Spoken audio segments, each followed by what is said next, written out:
Hey everyone, and welcome back to Brian's Horror Movies for Life YouTube channel, and welcome back to my October 2025 Spooktacular Series, revisiting the entire Halloween franchise. And we have reached the last movie, believe it or not. The 13th movie, at least that exists right now. And of course, that movie is Halloween Ends from 2022. Hard to believe this has already been out for 3 years, but just like Kills, I have it on this slip cover here. Same kind of setup and everything. The collector's edition here. Bonus features and all that fun stuff. So, yeah, Halloween Ends. This is the third time I'd seen this movie. I did see it at the theater, just like Halloween Kills. And then I watched it once on this DVD, and then revisiting this series, this is the second time I watched it from home. So let's talk about Halloween Kill, Halloween Ends, because I know this is I think a little bit less so maybe now than it was a couple years ago when it first came out, but it's a pretty divisive film, a pretty there's a lot of people that hate this movie. There's a lot of people that really like this movie. I fall more into that camp. I wouldn't say that I love it, but I really do like this movie, and that's even more apparent with my most recent watch of it. I know they didn't give us what was advertised or what was marketed. It's not necessarily a high Michael Myers on screen movie. Um, but there's just so much to like about this movie. I think that I can't help but like it. So it is what it is. But let's start by talking about the things I like about Halloween Ends. Corey Cunningham. That's basically what this Halloween Ends, the Corey Cunningham story. That's kind of what it is, but for better or for worse. But I like that character. I think that character is played excellently by Rohan Campbell, who he's getting his credit. He's getting his just deserved credit because he really does do a phenomenal job playing that character with the character arc from the beginning of the movie all the way to the end, and sort of what he falls into, the trap that he falls into. That's just a really interesting character, and I think I'm also drawn to it because he was a character at the beginning of the movie's kind of bullied by everybody. Everybody kind of pushes him around, and because of something that happens at the beginning of the movie, which is very effective, by the way, the town kind of shuns him and they look down on him, even though he actually wasn't really responsible for what they think is. It was an accident, basically. They think that he murdered this child that he was babysitting. Um, so at the beginning of the movie, he's really bullied by, especially these four high school like band geeks, basically, which I thought was kind of funny and weird because Corey's like 24 years old or something. He's getting bullied by these 17-year-olds. But other people around the town too. He's just a very reserved, kind of awkward, and allows people to push him around sort of guy at the beginning. And of course, by the end, he turns into a Michael Myers wannabe, if you want to say. But everything that happens in between is very interesting. So I really like that. I like that character of Corey Cunningham, and the performance, and also the performances of Jamie Lee Curtis and Andy Matichak, along with Rohan Campbell. I think those three performances really carry this movie. And obviously, they're the three main characters, so you would expect it. But I almost think it might be Andy Matichak's best performance of the series, of the trilogy. And I could say the same about Jamie Lee Curtis. I tend to like Jamie Lee Curtis. It feels a little bit more like my Laurie Strode in this movie than it did in 2018 and Kills, which was a little bit more Sarah Connor. This is a little bit more. It's still probably a little bit of a hybrid of the H2O version, a little bit amped up than that, but this just feels a little bit more what I like, so that helps too. But yeah, excellent performances by those three. Uh, it's a very interesting story that David Gordon Green attempted here, and he took a big swing with this story. And obviously, there's some people that thought he missed pretty badly. There's some people thought he hit pretty well, unexpectedly, even though they weren't expecting it. They liked it, kind of like me. Um, again, I just think that it's a very interesting story how this town, Haddonfield, at this point, with what we saw in the original and then 2018, and Kills, which is all takes place in 2018, 40 years later, this town has just kind of become um, destroyed in a lot of ways, emotionally, trusting people. it's just kind of a mess all created by Michael Myers' havoc that he wreaked on the town. And so I kind of like the idea how this kid who was um, committed, is looked down upon and bullied and everything, kind of what makes a psycho killer, basically. What's the path to that? And in a way, Michael Myers kind of takes Corey under his wing for a little bit of the movie, although not like a buddy cop kind of movie, but just like showing him the ropes of being a psycho killer, if you will. I thought that was interesting as they kind of tag team a couple of kills at one point in the movie. Um, I just thought the whole premise and story, for a lot of these Halloween sequels, you don't get much story. It's pretty much Michael Myers is back. He's killing people. They find a way to subdue him in the end, and then until he comes back for the next movie.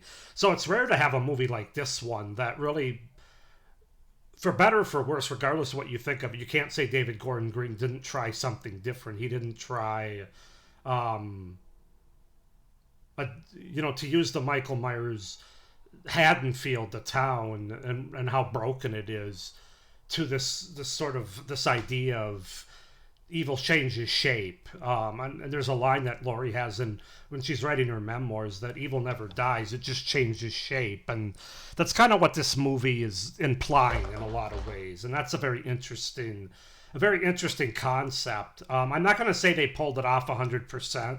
I think it could have been much better, which I'll get into when I get into things I don't like about the movie. But for what they had in this one movie, I thought they did about as well as they could have done, to be honest with you. Um, I thought the kills in this movie, once again, were good. Not as violent or interesting as kills, but they're definitely there. There's definitely blood and gore. Again, not to the... I would say this is probably more on the, like, Halloween 2018, online with that movie, where kills is a little bit more at the top of the pyramid of the three when it comes to gore and the amount of kills that Michael just wreaks havoc in that movie. But it's still effective enough, I think. And then the ending of the movie as well. We don't quite get the long anticipated showdown that was promised to us, especially in the marketing of this movie. It's a very finite finale. I mean, in this particular timeline, there's no way Michael's coming back with what they do. And I like the fact that the town wants Michael as dad. Spoiler alert, I guess, but you should know better by now. And they're all it's like a funeral procession, basically.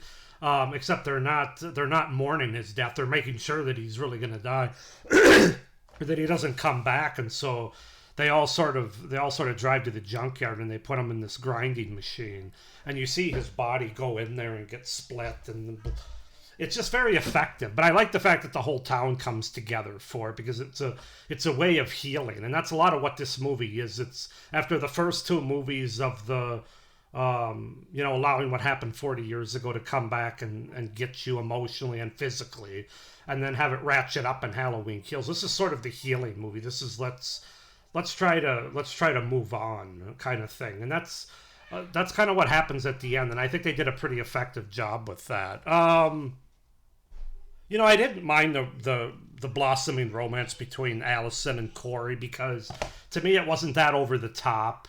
I know a lot of people don't want to see that in a horror movie or a Halloween Michael Myers movie, but it wasn't.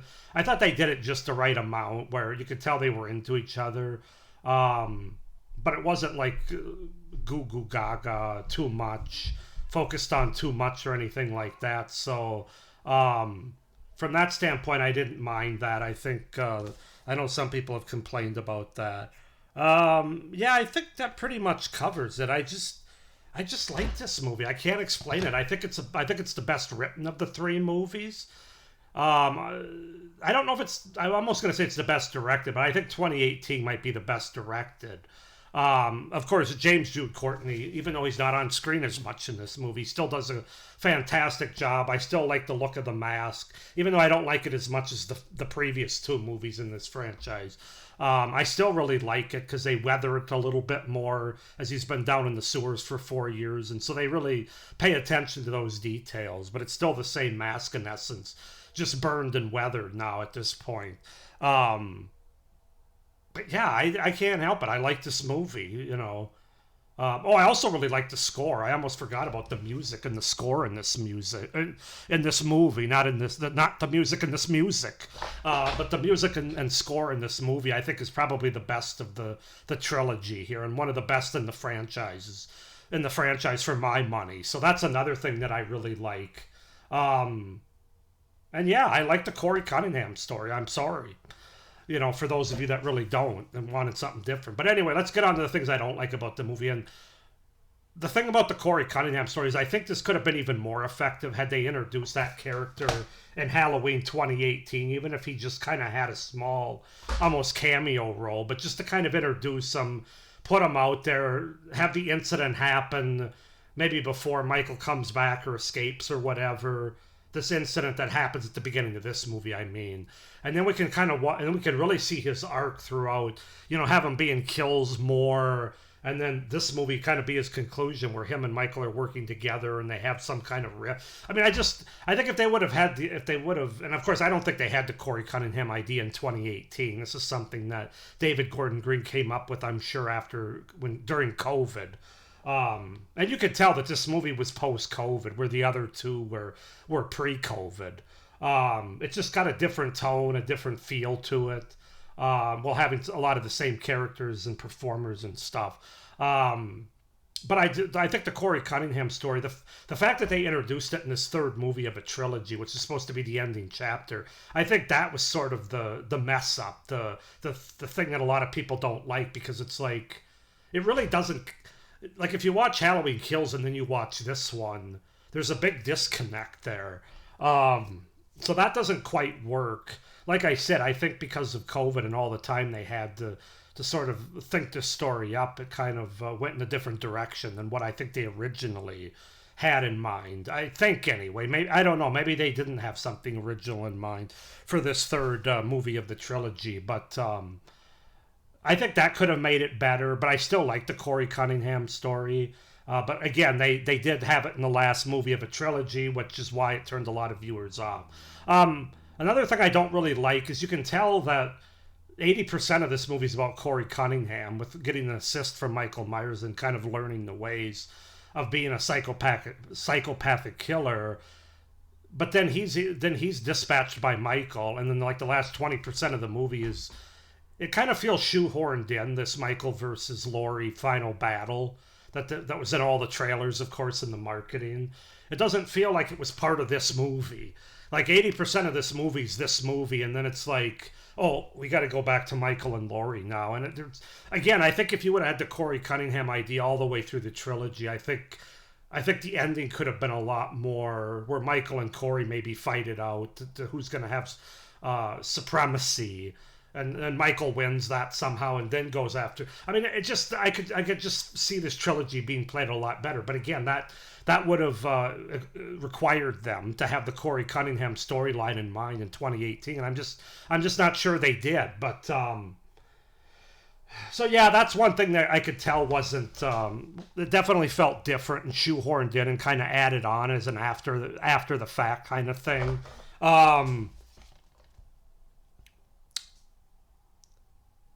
Yeah, I don't know. I'm trying to think if there's anything else I don't like about this movie. I honestly don't think so. Now, I know those are two pretty big things. With Corey Cunningham taking over, Michael Myers not having a lot of screen time in this movie, although he still has a decent amount.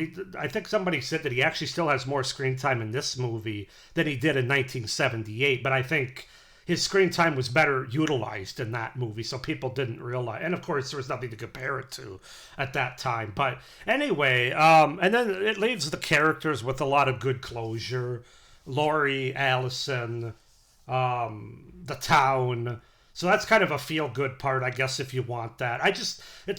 They wrap it up in a way that at the end, despite the short. That was the other con, the final battle. I think the final battle of both H2O with Laurie and Michael and Halloween 2018 were both better than the final battle here, which is about a 5-minute in the kitchen diatribe between the two. It's not terrible.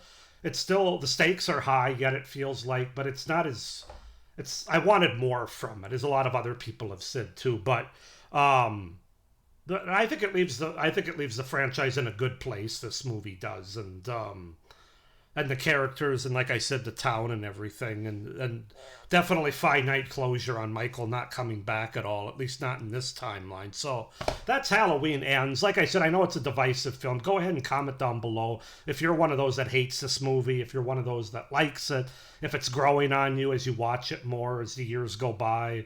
Kind of like a Halloween 3 season of The Witch. That movie's getting a lot more love now. Maybe Halloween Ends will be in the same boat.